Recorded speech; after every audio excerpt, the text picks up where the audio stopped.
آخرت کو چھوڑ کر صرف دنیا کو محبوب رکھنا جو ہے یہ غفلت کا باعث ہو جاتا ہے. یعنی جو شخص دنیا میں ہوتے ہوئے آخرت نہیں سوچتا وہ غافل شخص ہے، اور جو صرف دنیا چاہتا ہے اس کو آخرت میں کچھ نہیں ملتا. وَمَا لَهُ فِي الْآخِرَةِ مِنْ خَلَاقٍ. سورۃ الاسراء میں اللہ تعالیٰ فرماتے ہیں من کان یرید العاجلۃ عجلنا له فیہا ما نشاء لمن نرید ثم جعلنا له جہنم یصلاها مذموما مدحورا. جو شخص اس جلد ملنے والی دنیا کا ارادہ رکھتا ہے ہم اس کو اس میں جلدی دے دیں گے، جو چاہیں گے، سب کچھ نہیں، جتنا ہم چاہیں گے اور جس کے لیے چاہیں گے سب کو بھی نہیں دیں گے جو بھی یہ مانگ رہے ہیں. پھر ہم نے اس کے لیے جہنم تیار کر رکھی ہے جس میں وہ داخل ہوگا مذمت کیا ہوا، دھتکارا ہوا. کیوں؟ کیونکہ اس کی ساری کوششوں، طلب تڑپ، محبت کا فوکس صرف دنیا تھی. تو دنیاوی غرض سے اگر کوئی شخص عمل کرتا ہے، نیک عمل بھی چاہے کرے، لیکن دنیا حاصل کرنے کے لیے، تو ایسے شخص کو آخرت میں کچھ حصہ نہیں ملے گا. لیکن اگر کوئی شخص آخرت کو حاصل کرنے کے لیے دنیا کے کام بھی کرتا ہے تو اس کی دنیا میں سے بھی آخرت کو حصہ مل جائے گا. لیکن محض دنیا کی خاطر نیک اعمال کرنے والے آخرت میں خسارے میں ہوں گے. اور اس کے لیے وہ حدیث ہے مشہور، ام سلمہ کہتی ہے میں نے نبی صلی اللہ علیہ وسلم سے کہا، ہشام بن مغیرہ صلہ رحمی کرتا تھا، مہمانوں کی میزبانی کرتا تھا، غلاموں کو آزاد کرتا تھا، کھانا کھلاتا تھا. اگر وہ اسلام کا دور پاتا تو مسلمان بھی ہو جاتا، کیا یہ اعمال اس کو فائدہ دیں گے؟ آپ نے فرمایا نہیں، وہ تو یہ سب کچھ دنیا کے لیے دیتا تھا تاکہ دنیا میں اس کا چرچا ہو، اس کی شہرت ہو، وہ دنیا کی تعریف چاہتا تھا. اس نے ایک دن بھی یہ نہیں کہا رب اغفر لی خطیئتی یوم الدین، اے میرے رب بدلے کے دن میری خطاؤں کو معاف کر دینا. تو ہونا کیا چاہیے، اس طرح کے جتنے بھی ہم کام کریں، چیریٹی کے کام کریں، لوگوں کی خدمت خیال رکھیں، ساتھ ہی دل میں دعا کرتے رہیں اور دل کا دھیان اس طرف رہے، یا اللہ اس کا صلہ مجھے آخرت میں عطا کرنا اور اس کے بدلے میرے گناہ معاف کر دینا. یعنی صدقہ کرنے کی ایک نیت کیا ہونی چاہیے کہ اللہ اس کے بدلے میرے گناہ معاف ہو جائیں، کیونکہ صدقہ گناہوں کی آگ کو ٹھنڈا کرتا ہے، اللہ تعالیٰ کے غضب کو ٹھنڈا کرتا ہے کہ جو بندے پہ بھڑکتا ہے گناہوں کی وجہ سے. رسول اللہ صلی اللہ علیہ وسلم نے فرمایا اس امت کو عظمت و رفعت، دین و نصرت اور زمین میں اقتدار کی خوشخبری دے دو. یعنی یہ امت بہت اوپر بھی جائے گی. سو جو ان میں سے آخرت کا عمل دنیا کے لیے کرے گا اس کا آخرت میں کوئی حصہ نہیں ہوگا. یعنی تمہیں دنیا ملے گی لیکن ایسا نہ ہو کہ آخرت والے اعمال بھی دنیا کمانے کے لیے کرنے لگو. سورۃ نازعات میں آتا ہے فَأَمَّا مَن طَغَىٰ وَآثَرَ الْحَيَاةَ الدُّنْيَا فَإِنَّ الْجَحِيمَ هِيَ الْمَأْوَىٰ. جس نے سرکشی کی، دنیا کی زندگی کو ترجیح دی تو جہنم اس کا ٹھکانہ ہوگی. دنیا کی طلب انسان کو بعض اوقات گمراہی کے راستے پر لے جاتی ہے، یعنی انسان اللہ کے راستے پر نہیں چل سکتا جب اس کی دنیا کی خواہشات بڑھ جاتی ہیں. اور بعض اوقات وہ دنیا سے ایسی محبت کرنے لگتا ہے کہ آخرت کے بارے میں کوئی ذکر بھی کر دے تو اس کو برا لگتا ہے کہ آپ ہر وقت موت کی باتیں کرتے ہیں، جنت کی باتیں کرتے ہیں، جہنم کی باتیں کرتے ہیں. تو محض دنیا طلب کرنے سے آخرت کا نقصان ہو جاتا ہے، دل ٹیڑھے ہونے لگتے ہیں، نیت خراب ہونے لگتی ہے نا انسان کی. اور پھر جو لوگ دنیا سے محبت کرتے ہیں وہ بزدل ہو جاتے ہیں، ان کو موت سے ڈر لگنے لگتا ہے. چھوٹی چھوٹی پریشانی، چھوٹے چھوٹے حادثے ان کو خوف زدہ کر دیتے ہیں. یعنی چھوٹا سا بھی کوئی نقصان ہوتا ہے تو ان کے اوپر پہاڑ بن کے گرتا ہے، کیونکہ ان کو کیا ڈر لگ جاتا ہے کہ ہماری دنیا بگڑنے لگی ہے.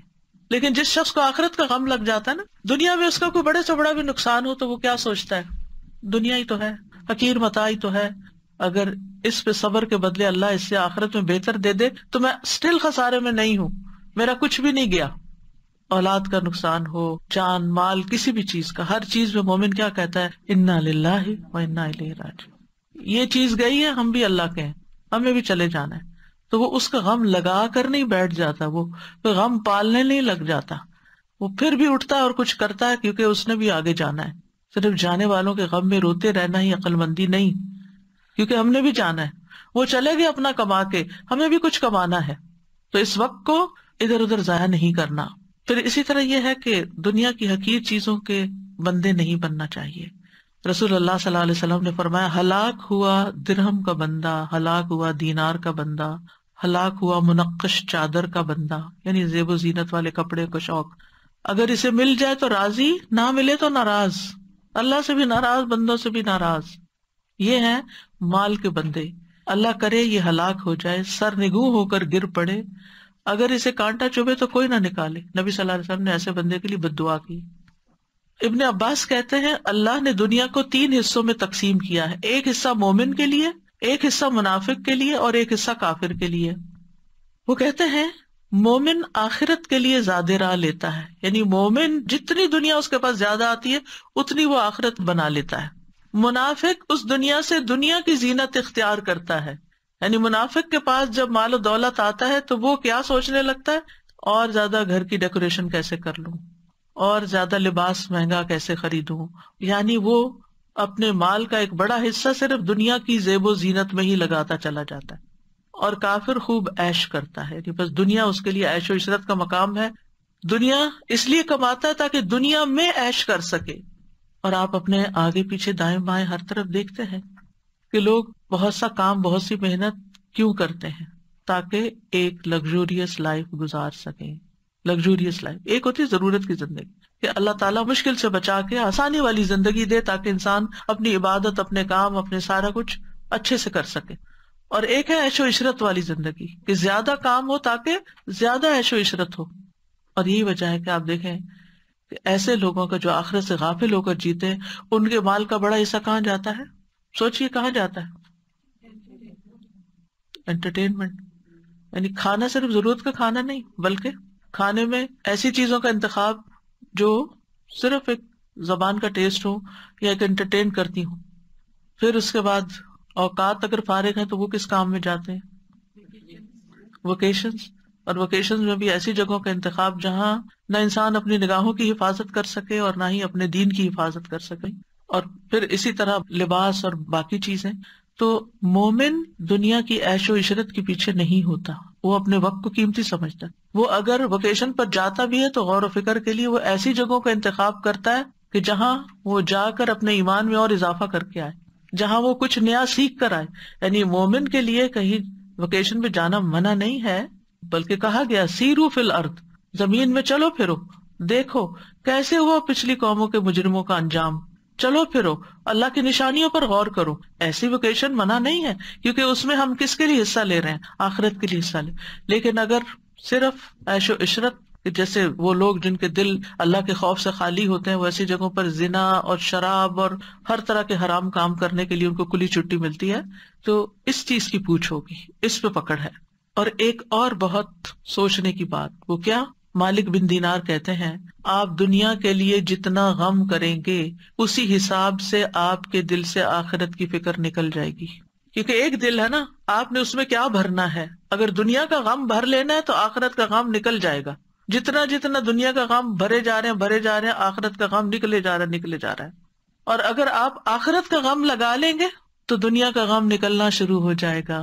دنیا کے غموں سے نبٹنے کا یہی طریقہ ہے، ورنہ یہ دنیا اپنے ہر اچھے برے طریقے سے آپ کو غمگین ہی کرتی۔ بہت ساری نعمتیں مل جائیں وہ بھی غمگین کر دیتی ہیں کہ یہ پرانی ہو جائیں گی، یہ ختم ہو جائیں گی۔ ان چیزوں کا ملنا بھی غم۔ اولاد مل جاتی ہے تو یہ تھوڑی ہوتا کہ صرف آپ خوش ہوتے ہیں، جتنے خوش ہوتے ہیں نا اسے 10 سے زیادہ فکر کرتے ہیں اور غمگین بھی ہوتے ہیں۔ اسی طرح مال، کوئی دنیا کی کوئی بھی چیز لیں، ہے جو گھٹیا، ادنا، کم تر، تو پھر اس کی کوئی بھی چیز غم، رنج، فکر، کانٹوں سے پاک نہیں ہے۔ یہاں ہر چیز کے ساتھ مسائل ہیں۔ تو اس لیے پھر انسان آخرت کا فکر لگا لے، آخرت کا غم لگا لے۔ اور جب آخرت کا غم ہوگے تو انسان کہے گا یہ دنیا کا یہ 4 دن کی بات ہے مشکل وقت، گزر جائے گا، نکل جائے گا، ختم ہو جائے گا۔ دنیا میں نہ کوئی بیماری ہمیشہ رہنے والی ہے، نہ کوئی مسئلہ ہمیشہ رہنے والا ہے، نہ کوئی بھوک افلاس ہمیشہ رہنے والا ہے، کچھ بھی ہمیشہ رہنے والا نہیں۔ یہ سب کچھ موت کے ساتھ ختم ہو جائے گا۔ لیکن موت کے بعد کوئی مسئلہ پیش آ گیا تو آپ اکیلے ہیں بھگتنے کے لیے، وہاں کوئی ساتھ نہیں، اور وہ ختم بھی نہیں ہونے والا۔ وہ پھنس گئے مصیبت میں۔ ایک جنازہ جا رہا تھا تو آپ نے فرمایا مستریح و مستراح، مستریح یا راحت پانے والا، مستراح جس سے راحت پائی جائے۔ مستریح مومن ہوتا ہے جو دنیا کے غموں، فکروں، پریشانیوں، تکلیفوں، بیماریوں، ہر چیز سے نجات پا کر اللہ کی رحمت میں ڈھانپا جاتا ہے۔ آگے اس کے لیے فرشتے استقبال کرنے والے، نورانی شکلوں والے، اس کی جان نکالنے والے، اس کو روح و ریحان، ان کی خوشخبری دینے والے۔ قبر اس کے لیے بہت وسیع باغ کی طرح، اور اس کے لیے آرام اور راحت اور نعیم، اور پھر رب کی رضا کی خوشخبری، جنت کو دکھا دیا جائے گا۔ مستریح، دنیا میں نہیں جانا واپس، غموں کا گھر، وہ دنیا میں رہنے کو پسند ہی نہیں کرے گا. ہاں سوائے ایک کے جو شہید ہو کر آیا، وہ کہ ایک دفعہ بھیجے وہی لذت پا کر آؤ اللہ کی راہ میں جان دینے کی جو پہلے پائی تھی. باقی وہاں جس کو اچھا استقبال مل گیا بس اس کی تو عیش ہو گئی. اب عیش ہی عیش ہے. پھر قیامت کے دن اٹھے گا، وہاں راحت ہے، اللہ تعالیٰ سے ملاقات انتہائی خوشگوار ہے. اور پھر اس کے بعد حساب کتاب، میزان پہ حوض کوثر پر نبی صلی اللہ علیہ وسلم سے ملاقات ہے، پل صراط میں آنکھ چپکتے گزر گئے، پھر آگے جنتیں، راحتیں، نعمتیں، اللہ کا دیدار، کیا کچھ ہے مومن کے لیے. مستریح. اور دوسرا ہے مستراح. وہ کون ہے؟ جو مرتا ہے تو لوگوں کو سکون ملتا ہے، لوگوں کی زندگی آرام میں آتی ہے، کیونکہ اس نے اتنا فساد مچایا ہوا ہوتا ہے فرعون کی طرح دنیا میں، کہ جب ایسے فرعون دنیا سے جاتے ہیں، ایسے فسادی لوگ دنیا سے جاتے ہیں، ایسے فسادی لوگ گھر سے نکلتے ہیں تو گھر والے شکر کرتے ہیں، اللہ تیرا شکر ہے تو نے اٹھا لیا اس بندے کو، ہماری جان آسان ہو گئی.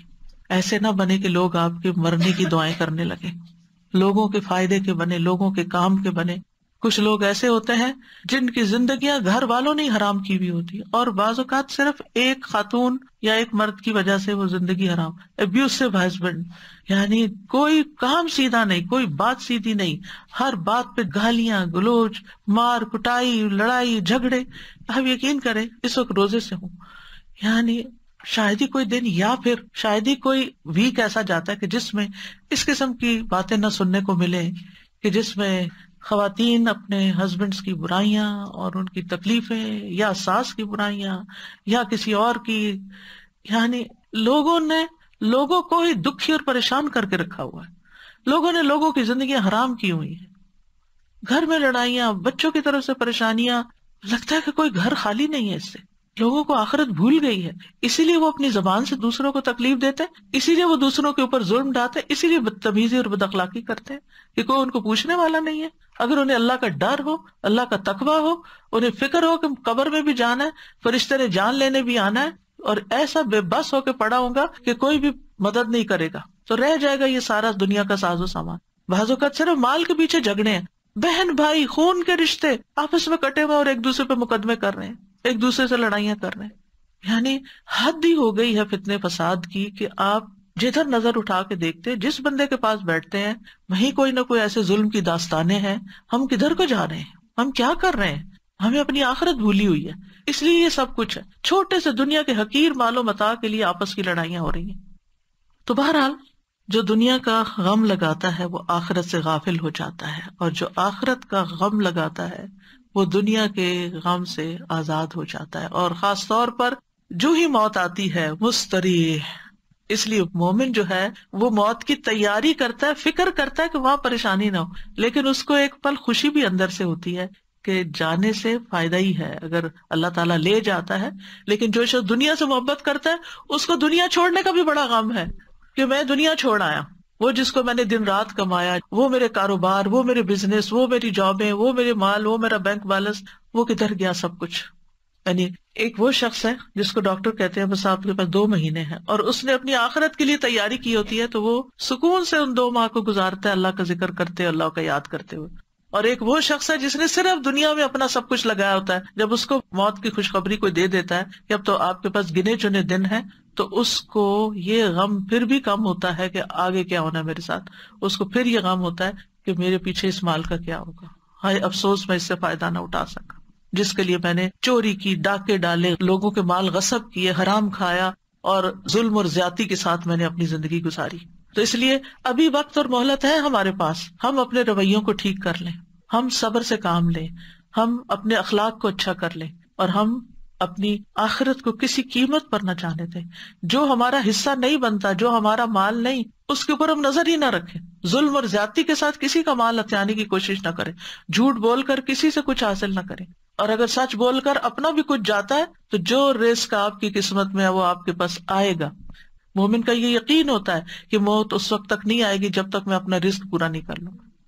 تو بہرحال ہمیں یہ دعا کرتے رہنا چاہیے کہ اللہ دنیا میں بھی اچھا دے، آخرت میں بھی اچھا دے، دونوں جگہ ہماری بھلائی ہو، لیکن آخرت مقصد اول اور دنیا مقصد ثانی ہو.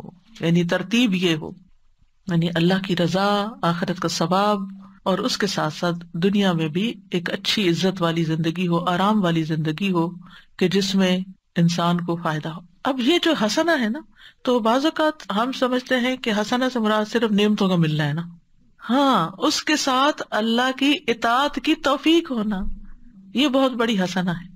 مثلاً آپ اپنے والدین کے خدمت گزار ہیں، ان کے فرما بردار ہیں، آپ اپنے گھر میں ایک امن سکون قائم کیے ہوئے ہیں، آپ اپنے شوہر کے مددگار ہیں، آپ اپنے بچوں کی خدمت کرتے ہیں اور خوش دلی سے۔ یاد رکھیں یہ کام سب کو کرنے پڑتے ہیں کسی نہ کسی درجے میں، تھوڑا یا زیادہ، لیکن ایک وہ ہے جو خوشی سے کرتا ہے، اجر کی نیت سے کرتا ہے، اور ایک وہ ہے جو مارے بندے کرتا ہے اور کر کے ضائع کرتا ہے۔ کام کر کے تھک گئے، چار سنائی اس کو، چار سنائی اس کو، سب ضائع، کوئی فائدہ نہ ہوا۔ تو یہ حسنہ کیا ہے کہ آپ کو اخلاق حسنہ نصیب ہو۔ جب ہم مانگتے ہیں ربنا آتنا فی الدنیا حسنہ، ساری بلائی اچھا اخلاق دے اللہ، تاکہ ہم تھکے بھی تو تیری خاطر صبر کریں، ہمیں کوئی تکلیف پہنچے تو تیری خاطر صبر کر جائے، فوراً چنک کے جواب نہ دیں۔ بعض لوگ ہوتے ہیں اتنی سی بات برداشت نہیں کرتے، ذرا سی بات برداشت نہیں کرتے، کسی نے ذرا سا کچھ کہہ دیا فوراً پلٹ کے جواب، اور ایسا جواب کے پہلے سے بھی زیادہ دوسرے کا دل جلا دیا۔ تو ان عادتوں پر بھی قابو پانے کی ضرورت ہے۔ آپ دیکھیے ماچس کی جو تیلی ہوتی ہے وہ کتنی چھوٹی سی ہوتی ہے، لیکن کتنے بڑے بڑے فساد کر جاتی ہے۔ بعض اوقات انسان کے منہ سے نکلی ہوئی چھوٹی سی بات ہوتی ہے، لیکن ایسی آگ لگاتی ہے دوسروں کو کہ ہر چیز ہی جل کے رہ جاتی ہے، گھر برباد ہو جاتے ہیں، طلاقیں ہو جاتی ہیں، گھر ٹوٹ جاتے ہیں، ایسی ہی چھوٹی سی تیلی لگانے سے۔ تو اگر اللہ نے آپ کو بولنے کی طاقت دی ہے تو اس کو صحیح سے استعمال کریں۔ اور پھر آپ دیکھیے کہ جب انسان اپنی آخرت کی فکر کرتا ہے نا، تو اس کی دنیا خود ہی سنورنے لگتی ہے۔ جو اللہ کی رضا چاہتا ہے پھر اس کے حالات درست ہونے لگتے ہیں، کیونکہ وہ اللہ کے لیے صبر کر لے گا، وہ اللہ کے لیے کسی کی مدد کر دے گا، وہ اللہ کے لیے ہر کام کرنے کو تیار ہو جائے گا، اور جو خیر بانٹتا ہے خیر پلٹ پلٹ کے اس کی طرف آتی ہے۔ تو آپ دیکھیے کہ اگر انسان اللہ کی رضا کے لیے اور آخرت کی کامیابی کے لیے مثلا دنیا میں عبادت کرتا ہے، استغفار کرتا ہے کہ اس کے گناہ معاف ہو جائیں، تو اس کے بدلے میں دنیا میں بھی بھلائی ملے گی، دنیا کا رزق بھی ملے گا، اولاد بھی ملے گی اور باقی چیزیں بھی پائے گا۔ اور اگر کوئی دین کو چھوڑ کر صرف دنیاوی مادی نعمتوں کو دنیا سمجھتا ہے تو وہ ساری چیزیں حسنہ میں نہیں آتی، یعنی پھر وہ ملی آپ کو تو آپ کے لیے شر بھی ہو سکتی، الا یہ کہ وہ خیر کے کاموں میں لگے۔ یعنی مثلاً اگر آپ صرف استغفار کرتے ہیں دنیا حاصل کرنے کے لیے اور آخرت کا کوئی ارادہ نہیں، تو ہو سکتا ہے کچھ دنیا مل جائے آپ کو کہ آپ کے گناہ معاف ہو، دنیا مل گئی، لیکن آگے والی چیز کہاں گئی؟ تو چاہے استغفار کرنے والے کوئی بھی کام کرنے والے ہوں تو لازماً اس کے نتائج کو ضرور دیکھیں جو اللہ تعالیٰ نے ہمیں بتائے ہیں۔ بہرحال کہنے کا مطلب یہ ہے کہ جب دنیا کی بھلائیاں مانگیں تو دنیاوی اغراض غالب نہیں ہونے چاہیے۔ امام غزالی کہتے ہیں اگر انسان کی نیت میں دنیاوی مقصد غالب ہے، یعنی کسی بھی کام کے لیے، تو اس کا کوئی اجر نہیں ہوگا آخرت میں، اور اگر دینی مقصد غالب ہے تو اسی حساب سے اس کو اجر ملے گا، جتنی نیت تھی اس کی اللہ سے پانے کی۔ یعنی عبادات میں جیسے روزہ ہے تو صرف اس لیے نہیں رکھے کہ صحت اچھی ہو جائے گی روزے رکھ لیتے ہیں، نماز ہے اس لیے نہیں کہ اچھا 2 تراویح کھڑے ہو کے پڑھتی ہوں تو زیادہ کیلوریز برن ہوگی، یہ نہیں دل میں ہونا چاہیے۔ اگر خیال آ بھی گیا تو فوراً جھٹکے اور کہ نہیں قوموا للہ قانتین۔ تو اگر اللہ کی عبادت اور اطاعت میں اللہ کی رضا حاصل کرنے کا غلبہ ہے، یعنی وہ اجر پانے کا زیادہ ہے، تو ہی اجر ملے گا، ورنہ ضائع۔ مثلاً حجاج کے لیے اجازت ہے کہ وہاں پر بزنس بھی کر لیں، لیس علیکم جناح ان تبتغوا فضلا من ربکم، حج کے لیے جا رہے ہو اگر کچھ خرید و فروخت کرنی ہے تو کر سکتے ہو، ایسا منع نہیں ہے۔ یعنی بعض لوگ بازار جانے کو انتہائی کنڈیم کرتے ہیں، ایسا نہیں ہے، آپ جا سکتے ہیں، آپ میں ہمت ہے تو آپ جائیں، آپ کو وقت ملا تو آپ جائیں۔ آپ اگر کچھ خریدتے ہیں، کچھ یہاں سے لے جاتے ہیں سیل کرنے کے لیے، سیل کر کے کچھ نفع کما کے اس سے کچھ اپنے خرچ پورے کرتے، کوئی منع نہیں۔ لیکن اگر آپ جاتے ہی صرف اس نیت کے لیے ہیں، آپ کہتے ہیں مجھے اپنا بزنس کرنا اور میں حج بھی کر لوں گا، تو یہ نہیں ہونا چاہیے، ٹھیک ہے نا۔ یعنی عبادت کے جو دنیاوی فائدے ہیں وہ ہمارا مقصد اول نہیں ہونا چاہیے، وہ مقصد ثانی ہونا چاہیے۔ ایمان والوں کے لیے تو ہر عمل کے نتیجے میں دنیا اور آخرت دونوں کی خیر آتی ہے، ایمان والوں کو یہ فائدہ نصیب ہوتا ہے۔ وقیل للذین اتقوا ماذا انزل ربکم قالوا خیرا للذین احسنوا فی ہذہ الدنیا حسنہ للذین احسنوا فی ہذہ الدنیا حسنہ ولدار الآخرۃ خیر ولنعم دار المتقین۔ جنہوں نے تقوی اختیار کیا ان سے کہا گیا تمہارے رب نے کیا نازل فرمایا؟ تو انہوں نے کہا بہترین بات ان لوگوں کے لیے جنہوں نے بھلائی کی، اس دنیا میں بڑی بھلائی ہے اور آخرت کا گھر تو بہت بہتر ہے، اور یقیناً تقوی والوں کے لیے اچھا گھر ہے، یعنی آخرت کا گھر۔ اللہ کے دوستوں کے لیے دنیا اور آخرت دونوں کی خوشخبریاں ہوتی ہیں۔ الا ان اولیاء اللہ لا خوف علیہم ولا هم یحزنون، سنو اللہ کے دوستوں کو نہ کچھ خوف ہوگا نہ غمگین ہوں گے۔ کون ہے اللہ کے دوست؟ الذین آمنوا وکانوا یتقون، وہ جو ایمان لائے اور وہ تقوی اختیار کرتے ہیں۔ لہم البشری فی الحیاۃ الدنیا، ان کے لیے دنیا کی زندگی میں بھی خوشخبری ہے، وفی الآخرہ، آخرت میں بھی خوشخبریاں ہیں۔ لا تبدیل لکلمات اللہ، اللہ کی باتیں نہیں بدلتی، اللہ کی باتیں بالکل سچی ہیں۔ ذالک ھو الفوز العظیم، یہ ہے عظیم الشان کامیابی، یہ سب سے بڑی کامیابی ہے، اور یہ مومن کو ہی ملتی ہے، کیونکہ مومن کے لیے دنیا کی نعمتیں حرام تھوڑی ہیں۔ قل من حرم زینۃ اللہ التی اخرج لعبادہ والطیبات من الرزق قل ہی للذین آمنوا فی الحیاۃ الدنیا خالصۃ یوم القیامہ، کہہ دیجیے اللہ کی وہ زینت جو اس نے اپنے بندوں کے لیے پیدا کی اور رزق میں سے پاکیزہ چیزیں کس نے حرام کی؟ کہہ دیجیے یہ چیزیں دنیا کی زندگی میں ان لوگوں کے لیے جو ایمان لائے، اور قیامت کے دن بھی خالصتاً ان کے لیے ہوں گی۔ اور پھر آپ دیکھیں کہ جب یہ دونوں دعائیں آپ مانگتے ہیں تو اللہ تعالیٰ دونوں ہی قبول کرتا ہے۔ جابر کہتے ہیں رضی اللہ عنہ، میں نے نبی صلی اللہ علیہ وسلم سے سنا، آپ فرماتے تھے رات میں ایک گھڑی ایسی ہے جو مسلمان بندہ اس کو پا لیتا ہے، اس میں وہ دنیا اور آخرت کی کسی بھی خیر کا سوال کرتا ہے، اللہ تعالیٰ وہ بھلائی اس کو ضرور عطا کر دیتا ہے۔ اس لیے رات کو جب سائڈ بدلے کچھ نہ کچھ مانگ لیا کریں، کیا پتہ یہی وہ گھڑی ہو۔ تہجد کے لیے اٹھیں پھر دعائیں مانگیں، یعنی اللہ سے اچھی امید رکھ کر دنیا اور آخرت دونوں ہی۔ پھر اسی طرح آپ دیکھیں کہ کسی کو خالی دنیا کی دعا دینا منع نہیں، زیادہ بہتر ہے کہ آپ اس طرح دعا دیا کریں، اللہ تعالیٰ آپ کو دنیا اور آخرت کی تمام بھلائیاں عطا کرے، اور یہ اسی دعا کا ترجمہ ہے بیسیکلی، ٹھیک ہے۔ لیکن جب آپ دنیا کی بھی بھلائی کی کسی کو دعا دینا تو اس سے مقصد یہی ہو کہ یہ نعمتیں اس کو جو ملے اس سے ہی اپنی آخرت کما لے، یہ ٹولز ہیں آخرت کے لیے۔ حضرت انس کہتے ہیں نبی صلی اللہ علیہ وسلم ہمارے ہاں تشریف لائے، وہاں میری والدہ اور میری خالہ ام حرام کے سوا کوئی نہیں تھا، یعنی 2 مرد 2 عورتیں، نبی صلی اللہ علیہ وسلم اور حضرت انس اور 2 عورتیں، یعنی امی اور خالہ۔ آپ نے فرمایا کھڑے ہو جاؤ میں تمہیں نماز پڑھاؤں۔ فرض نماز کے وقت کے علاوہ کی نماز تھی، یہ نفل نماز سے، تو آپ نے جماعت سے نماز پڑھائی ہوگی، جیسے آج کل ہم تراویح پڑھتے ہیں، اور کچھ لوگ جماعت مسجد میں پڑھ کے آ جاتے ہیں گھر اور پھر گھر تراویح پڑھ لیتے ہیں، ایسا بھی کیا جا سکتا ہے۔ پھر آپ صلی اللہ علیہ وسلم نے ہمارے سب گھر والوں کے لیے دنیا اور آخرت کی تمام بھلائیوں کی دعا کی۔ یہ آپ کی سنت، آپ کا طریقہ ہے نا، کسی کے گھر جائیں تو اس گھر میں آپ اس طرح نماز بھی پڑھ سکتے ہیں اور گھر والوں کو دعا بھی دے سکتے ہیں۔ اس کے بعد میری ماں کہنے لگی اللہ کے رسول صلی اللہ علیہ وسلم یہ آپ کا چھوٹا سا خدمت گزار ہے، اس کے لیے خصوصی دعا کریں، یعنی حضرت انس، تو آپ نے میرے لیے ہر بھلائی کی دعا کی۔ میرے لیے آپ نے جو دعا کی اس کے آخر میں یہ تھا اللہم اکثر مالہ و ولدہ و بارک لہ فیہ، اے اللہ اس کا مال اور اس کی اولاد زیادہ کر اور اس کے لیے ان میں برکت ڈال دے، یعنی صرف دنیا کی یہ 2-3 چیزیں مانگی۔ تو یہ دعا دینے کا طریقہ بھی آنا چاہیے، یعنی دوسروں کو ہم سب سے بہترین تحفہ جو دے سکتے ہیں وہ دعا کا تحفہ ہے، اور دل سے دینی چاہیے، صرف تکلفاً اور رسماً نہیں ہونی چاہیے۔ اور پھر یہ کہ دنیا اور آخرت کی ہر بھلائی کی دعا کرنی چاہیے، اور اس کے علاوہ کوئی خاص دعا آپ کسی کو دینا چاہے تو وہ بھی دے سکتے ہیں۔ اب دنیا کی بھلائی میں کیا کیا چیزیں شامل ہیں خاص طور پر، یعنی پہلے کچھ اس کا ذکر تو ہو چکا ہے اجمالی طور پر، لیکن اب ٹو دا پوائنٹ چند باتیں کروں گی۔ سب سے پہلے یہ کہ سب سے بڑی دولت اور نعمت دنیا میں اسلام ہے، دین ہے۔ الحمدللہ اللہ نے ہمیں یہ دولت عطا کی ہے، ہمیں مسلمان پیدا کیا، ہمیں دین دیا، اس کے لیے ہمیں اللہ سے دعا کرنی چاہیے کہ اللہ ہمیں دین کا نفعمند علم عطا فرمائے، یہ سب سے بڑی دولت ہے۔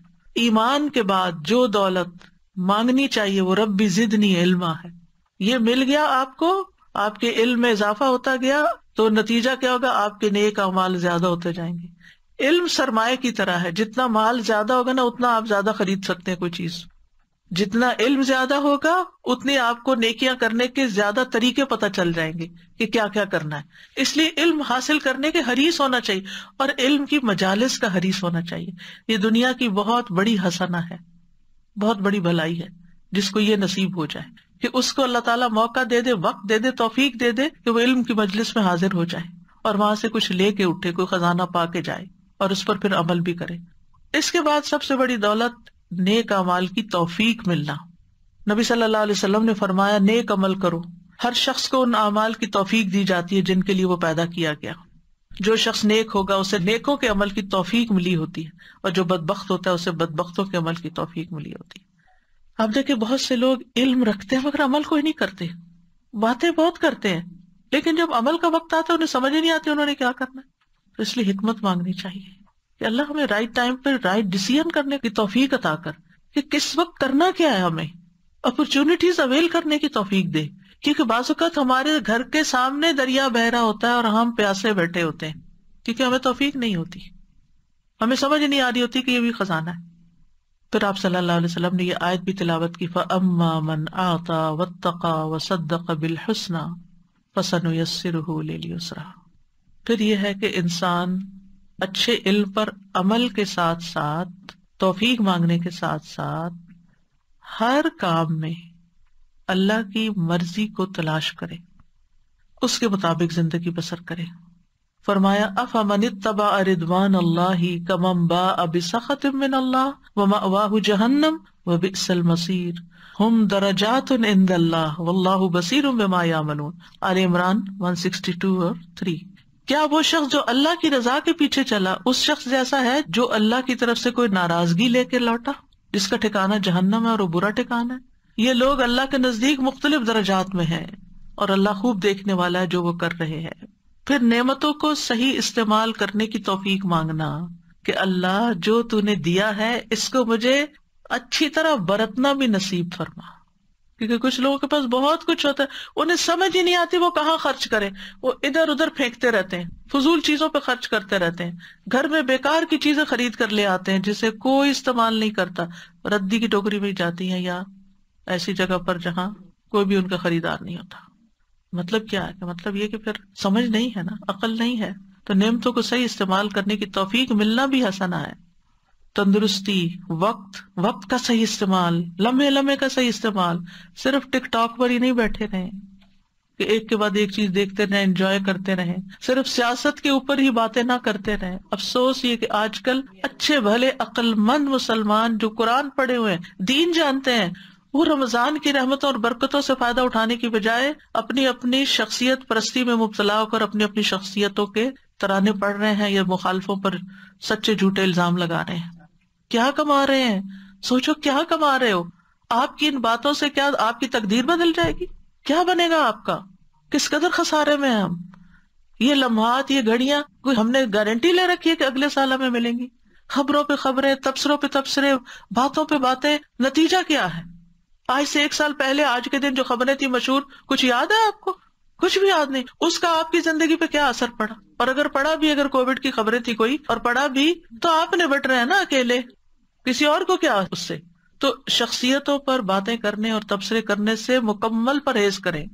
الزام تراشی اور کانسپریسی اور یہ اور وہ اور ان سب باتوں سے زبان بند کر. ہمیں کچھ حقائق کا نہیں پتا ہوتا. اس دنیا میں بہت کچھ جھوٹ اور ملمہ سازی، اس لیے خاموشی بہتر ہے. من سمتا نجا، جو خاموش رہا نجات پا گیا. آپ کی ایک بات جو آپ نے سوشل میڈیا پہ غلط کہی اور اس کو 1000 لوگوں نے آگے پھیلا دیا تو کیا ہوگا قیامت کے دن؟ کیسی پکڑ ہوگی کہ وہ 1000 لوگوں کا بھی دین آپ کو پڑ جائے گا. تو اس لیے جو کرنے کا کام ہے اس کی طرف توجہ کرے. پھر اسی طرح بدن میں عافیت مانگنا، نیک بیوی اور اچھا پڑوسی مانگنا، اچھی سواری اور کشادہ گھر ملنا، یہ بھی انسان کی سعادت مندی کی علامت. یہ دعا کرنے میں کہ اللہ مجھے اچھی گاڑی دے، اس سے بہتر دے، اس سے اچھا گھر دے کہ جو میرے لیے زیادہ بہتر ہو تیرے دین کے کام کے لیے. پھر اسی طرح جو ملا ہے اس پر قناعت کرنا، اس پر قناعت، کنٹینٹمنٹ، یہ چیز انسان کے لیے بھلائی کی ہے. پھر صبر اور شکر کرنے والا دل اور ذکر کرنے والی زبان مانگنا، مال کو اچھے کاموں میں خرچ کرنے کی توفیق مانگنا. ایک عادت بنا لیں، جب کچھ آپ کے پاس آئے فوراً ایک دعا کی، اللہ اسے بہترین جگہ لگوانا، بہترین جگہ استعمال کروں جو تجھے راضی کر دے. تو آپ دیکھیں اللہ تعالیٰ آپ کو ایسے ایسے راستے دکھائے گا، آپ حیران ہو جائیں گے. پھر اپنے مال اسباب کو آخرت کے استعمال کی توفیق مانگنا، دنیا کو اس کے جائز حق میں استعمال کرنے کی توفیق مانگنا، اور دنیا کی زندگی سے آخرت کمانے والا بننا. پھر آخرت کی بھلائی میں کیا ہے؟ موت کے وقت آسانی مانگنا، یا اللہ موت کی سختیاں آسان کر دینا.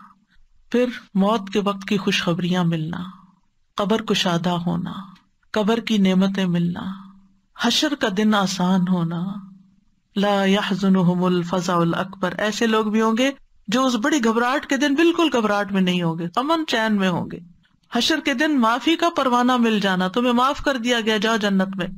حوض کوثر کا پانی مل جانا، عرش کا سایہ ملنا، نامہ اعمال دائیں ہاتھ میں ملنا، پل صراط تیزی سے عبور کرنے کی توفیق مل جانا، جنت میں داخلہ اور جہنم سے بچاؤ مل جانا، جنت میں رب کا دیدار نصیب ہونا، کیونکہ اہل جنت کو اللہ کے دیدار سے زیادہ کوئی چیز عزیز نہیں ہوگی، سب نعمتیں بھول جائیں گے جب وہ اللہ کو دیکھیں۔ اللہ ہمیں ان لوگوں میں شامل کر لے۔ ربنا آتنا فی الدنیا حسنہ وفی الآخرۃ حسنہ وقنا عذاب النار۔ اللہم انی اسألک العافیۃ فی الدنیا والآخرہ۔ اللہم انی اسألک العفو والعافیۃ فی دینی ودنیای واہلی ومالی۔ اللہم استر عوراتی وآمن روعاتی۔ اللہم احفظنی من بین یدی ومن خلفی وعن یمینی وعن شمالی، وأعوذ بعظمتک ان اغتال من تحتی۔ اللہم اغفر لنا وارحمنا وارزقنا۔ اللہم انا نعوذ بک من ضیق الدنیا وضیق یوم القیامہ۔ اللہم انا نعوذ بک من الکسل والحرم وسوء الکبر وفتنة الدنیا وعذاب القبر۔ اللہم اصلح لی دینی الذی هو عصمۃ امری، واصلح لی دنیای التی فیہا معاشی، واصلح لی آخرتی التی فیہا معادی، واجعل الحیاة زیادۃ لی فی کل خیر، واجعل الموت راحۃ لی من کل شر۔ اللہم انی اسألک خیر المسألۃ وخیر الدعاء وخیر النجاح وخیر العمل وخیر الثواب وخیر الحیاة وخیر الممات، وثبتنی وثقل موازینی وحقق ایمانی وارفع درجاتی وتقبل صلاتی واغفر خطیئتی واسألک الدرجات العلی فی الجنہ۔ اللہم انی اسألک فواتح الخیر وخواتمہ وجوامعہ واولہ وآخرہ وظاہرہ وباطنہ والدرجات العلی من الجنہ، آمین۔ اللہم انی اسألک خیر ما آتی وخیر ما افعل وخیر ما اعمل وخیر ما بطن وخیر ما ظہر والدرجات العلی من الجنۃ، آمین۔ اللہم انی اسألک ان ترفع ذکری وتضع وزری وتصلح امری وتطہر قلبی وتحسن فرجی وتنور قلبی وتغفر لی ذنبی، واسألک الدرجات العلی من الجنہ، آمین۔ اللہم انی اسألک ان تبارک فی نفسی وفی سمعی وفی بصری وفی روحی وفی خلقی وفی خلقی وفی اہلی وفی محیای وفی مماتی وفی عملی، فتقبل حسناتی واسألک الدرجات العلی من الجنہ، آمین۔ ربنا تقبل منا انک انت السمیع العلیم وتب علینا انک انت التواب الرحیم، وصلی اللہ تعالی علی خیر خلقہ محمد وعلی آلہ واصحابہ واہل بیتہ اجمعین برحمتک یا ارحم الراحمین۔ وآخر دعوانا ان الحمد للہ رب العالمین۔ سبحانک اللہم وبحمدک، اشہد ان لا الہ الا انت، استغفرک واتوب الیک۔ السلام علیکم ورحمۃ اللہ وبرکاتہ۔